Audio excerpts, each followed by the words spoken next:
Gia Morado gigil na sa AVC Cup. Thea Gagati at Angel Canino, the next Santiago Valdez tandem. Cici Rondina balik international stint. Gustong magpapansin sa Japan? Two MVPs of UAAP, Belen at Solomon, gugulatin ang AVC Cup. But before that ay huwag mong kalimutan mag-like, share, subscribe, and spark the notification bell para update ka sa hype ganap sa Pinas. Muling babalik aksyon ang women's volleyball team na gaganapin dito sa Pinas sa papalapit na AVC Cup. Isa na ata ito sa pinakainabangan ng mga fans sa kung sino man ang ipapasok para maging panlaban ng Pilipinas.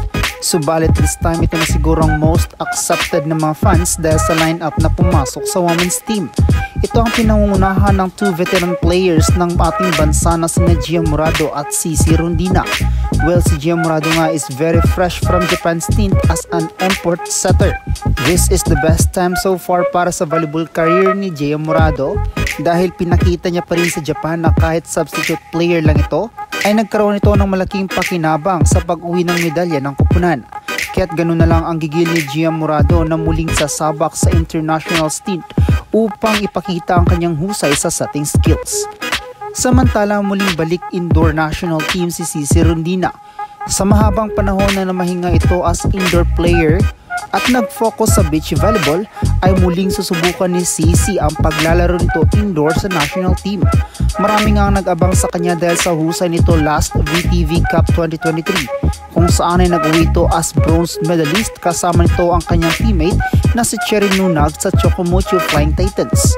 At dito rin ay nag-uwi si Cici Rondina ng best outside spiker. Pinatunayan lang talaga na karapat-dapat si Cici na makabilang sa women's national team. Mukhang magpapapansin nga si Cici Rondina sa Japan volleyball dahil sa abilidad nitong adjacera sa kahit anong set sa kanya ay buhos nga ang malalakas nito na spike. This will be an exceptional dahil for sure ay mas magiging palaban nga ang Pilipinas with these two great additions.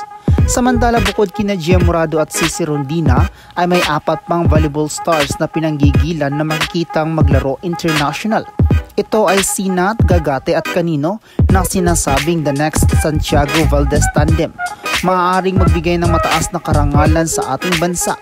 Masyado nga silang inaasahan ng mga fans na magiging maganda ang laro ng dalawang DLSU stars para bigyan ng magandang laro ang ating kupunan. This may be their first AVC stint but we will sure that they will have a best game since si Gia Morado ang kanilang magiging setter.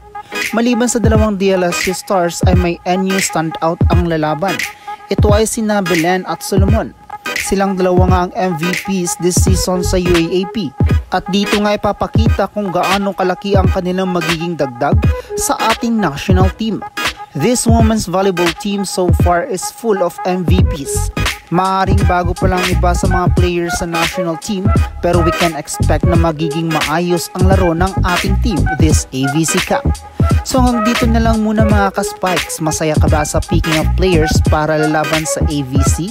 Sino pa kaya ang pwedeng idagdag sa ating kupunan? May komento ka pa ba rito? Comment your thoughts below. Salamat sa pagtutok mga ka-Spikes. Sana nag-enjoy ka at sana di ko nasayang oras mo. Kaya don't forget to like and subscribe. Salamat sa suporta.